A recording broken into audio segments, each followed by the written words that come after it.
Take a close look at what you see here. Robbinsdale police want you to check your garage and vehicles for stolen property. All of this was taken during a large burglary spree this week. Charges are expected against a man who is suspected of stealing from about 20 garages, many of them in Robbinsdale. Robbinsdale police recovered stolen property seen here. A significant amount was found inside the suspect's stolen vehicle. A Robbinsdale resident captured video as police arrested the burglar early Tuesday morning. He had seen someone break into a neighbor's garage attempting to hide. The standoff lasted for about an hour. Now police are working to return stolen items to their rightful owners. We're trying to figure out as many people as we possibly can, and we will be reaching out to other law enforcement agencies, seeing if it might hit on a case that they have, that the property that we currently are in possession of might have already been reported through other means. Police say the suspect attempted to get away in a stolen vehicle before he crashed into a snowbank. That's when he tried to hide in someone's garage. A former mayor of Robbinsdale has died. She was Mother Robbinsdale. Joy was always extremely kind to everyone. Joy Robb passed away Monday. She was 85 years old. Since then, city leaders have been reminiscing about her life. Not only a former two-term Robbinsdale mayor, Robb also served as chair of the Robbinsdale School Board, as well as belonging to a large number of civic organizations, including PRISM and the Minnesota Center for Women in Government. One change she made in city council meetings that's still done today was instituting open mic sessions before the meetings. They allow citizens to speak to the council on any topic, whether it's on the agenda or not. Robbinsdale City Council member Bill Blonigan was on the council during Robb's term in the 80s and 90s. He and city manager Marcia Glick remember her as a dedicated mayor who cared about the city and its staff. If there was a difference of opinion, much like all the people I've served with, there was no grudge harboring after the fact. She was very calm in her demeanor. Joy was very special to me.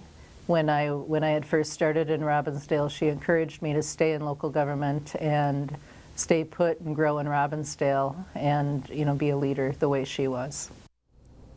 Robb's memorial service will be held January 20th at Brunswick United Methodist Church, where she was a founding member. The Brooklyn Park Fire Department held its first information session for its newly established Firefighter Cadet Academy. As Eric Nelson reports, it has attracted a lot of interest for the chance to be a full-time firefighter. You're going to be wearing a 40-pound weight vest, firefighter gloves, firefighter's helmet, and for this first station, you're going to take a hose bundle. Inside Brooklyn Park's Central Fire Station, a packed room showed up to learn about firefighting. We're going to start you at one end of the hose, and we're going to tell you follow the blue hose until you find this mannequin down here. Diedrich Payne is applying for the city's first Firefighter Cadet Academy. No experience required. It's a good thing that they have no EMT requirement. Cadets accepted into the program receive paid on-the-job training.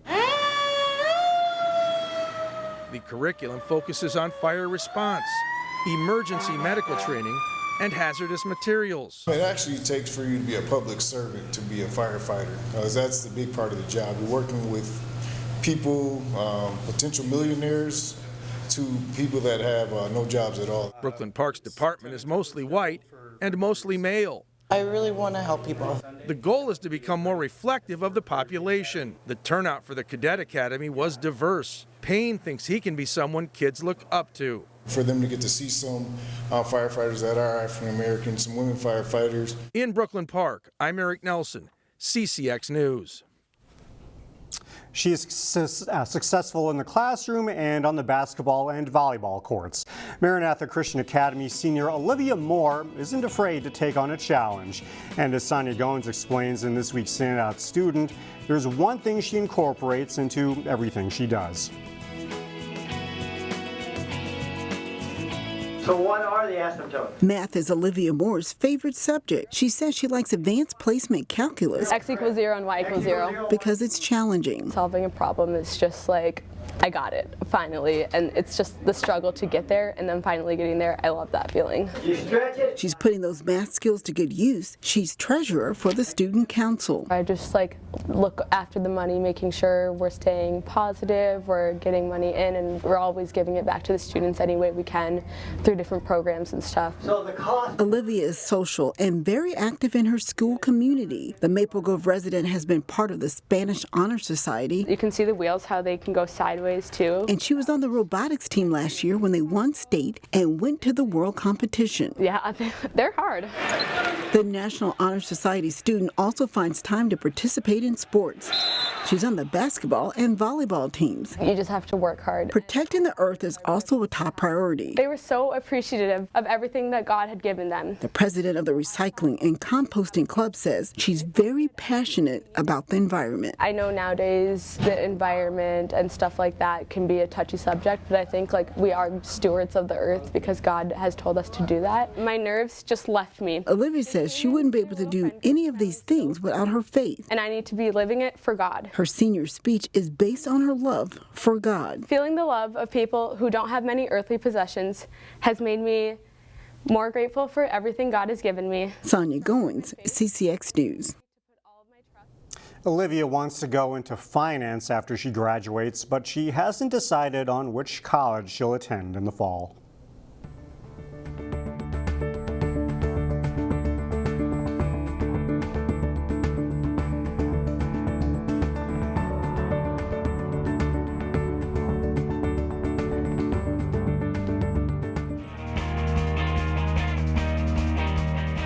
The 5th-ranked Maple Grove boys hockey team lost 4-0 to Andover in the team's first meeting December 19th.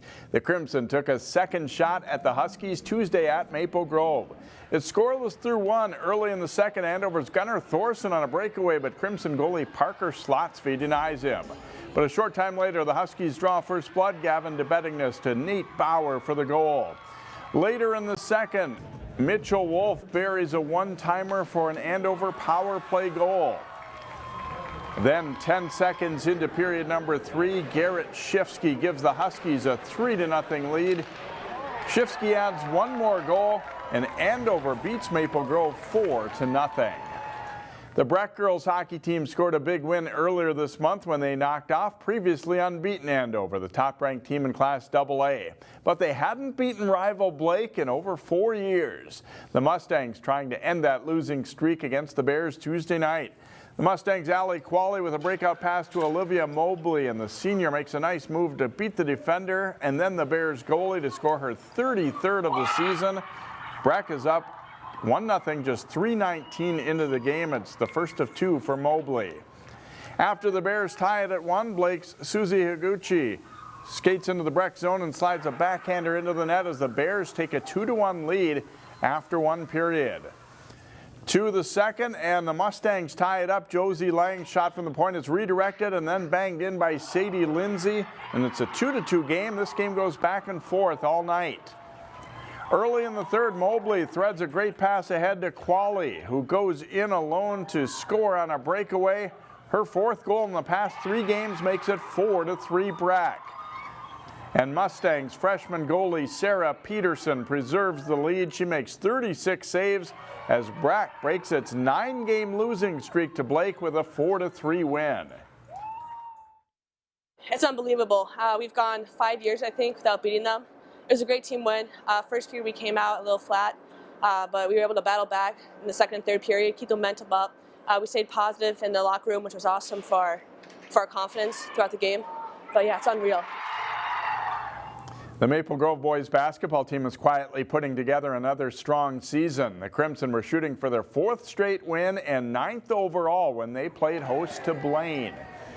And Maple Grove takes control from the start. John Hawkinson drives into the lane and rises up to hit the jumper for a 13-5 Crimson lead. Blaine's defense backs off a bit on the high screen, and Lavelle Williams makes them pay, nailing a long 3 as Maple Grove goes up 22-10. Williams scores a game-high 17. Williams gets the assist here as he draws a double team and finds Sean O'Dwyer for a 3 from the top of the key. Maple Grove is in command, leading at 38-18 at halftime. Second half, and they continue to shoot it well. Williams draws the defender and sets up O'Dwyer from the corner. O'Dwyer scores 13 on the night. More good passing. O'Dwyer to Williams, down low to Henry Fonbala for 2 inside as Maple Grove cruises to a 74-43 win. They are now 9-2 this season. In girls basketball, Osseo started the season 2-0, but the Orioles had won just 2 games since then. They were looking to get back in the win column when they faced the Armstrong Falcons. Each team's leading scorer is hot early. Jaden Klein buries a 3 for Osseo as they go up 5-2. 6'2" freshman Savannah McGowan answers for Armstrong with a 3 of her own. She scores 24 in the game. Osseo shoots it very well in the first half. 8th grader Ava Holman sinks a 3 on her way to a 15-point game. And freshman Alea Wilson plays a great game. Her driving layup is part of a 21-point game for her as Osseo builds a 47-33 halftime lead. But Armstrong's battles back. They go inside to McGowan and they're within 59-47.